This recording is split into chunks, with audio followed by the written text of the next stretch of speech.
waan gaarii kan raawwatan dubartoonni hedduun jiru turan. Ati garuu hundumarra ni caalta. Kitaaba Fakkeenyaa boqonnaa 31 lakkoofsa 29.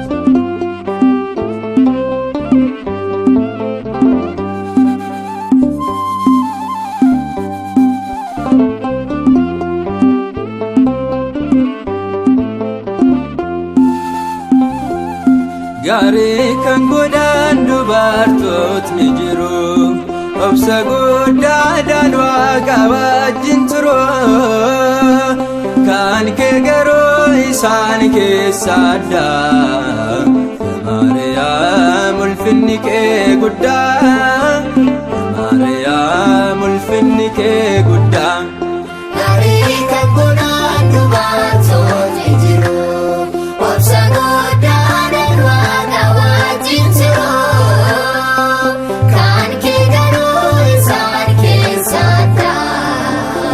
Maariyaam ulfinni kee guddaa, Maariyaam ulfinni kee guddaa. Gaarii kan godhan dubartootni jiru, obsa guddaadhaan Waaqa wajjin turu. Kan kee garuu isaan keessaa adda.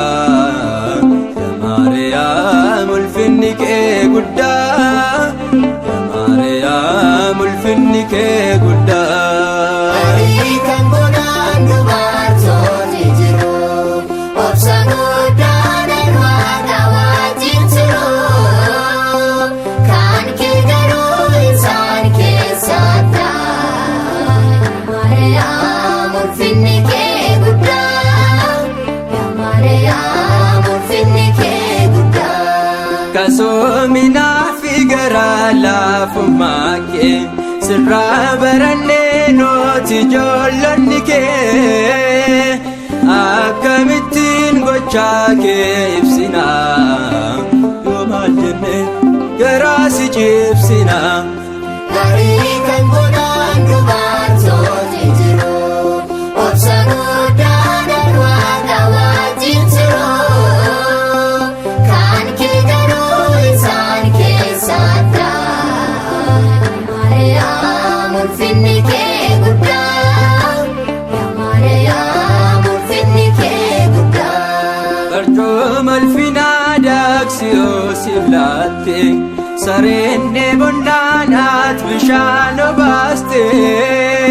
Nama qofaaf miti garaan kee kan na'u, kan si jibban hunduu hin qaana'u. Gaarii kan godhan dubartootni jiru, obsa guddaadhaan Waaqa wajjin turu. Kan kee garuu isaan keessaa adda. Maariyaam ulfinni kee guddaa, Maariyaam ulfinni kee guddaa. Barbaadeen arganne Waaqni kan akka kee, hin jijjiiramne chaappaan durbummaa kee. Dhaloota kan ta'e hunduu siin hafaarsu, arjaa ta'uu kee dhalootatti labsu. Gaarii kan godhan dubartootni jiru, obsa guddaadhaan Waaqa wajjin turu.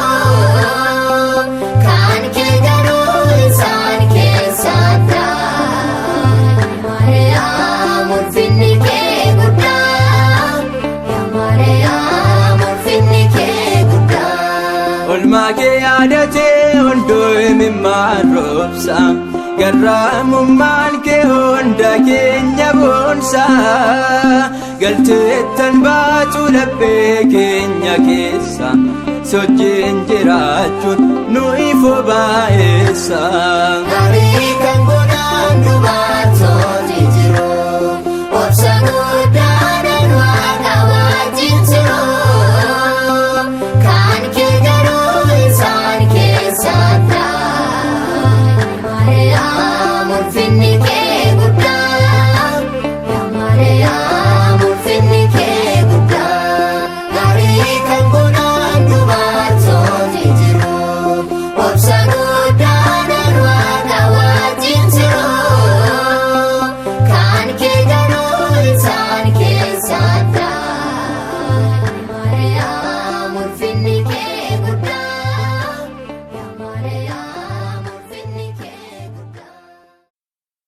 waan gaarii kan raawwatan dubartoonni hedduun jiru turan. Ati garuu hundumarra ni caalta. Kitaaba Fakkeenyaa boqonnaa 31 lakkoofsa 29.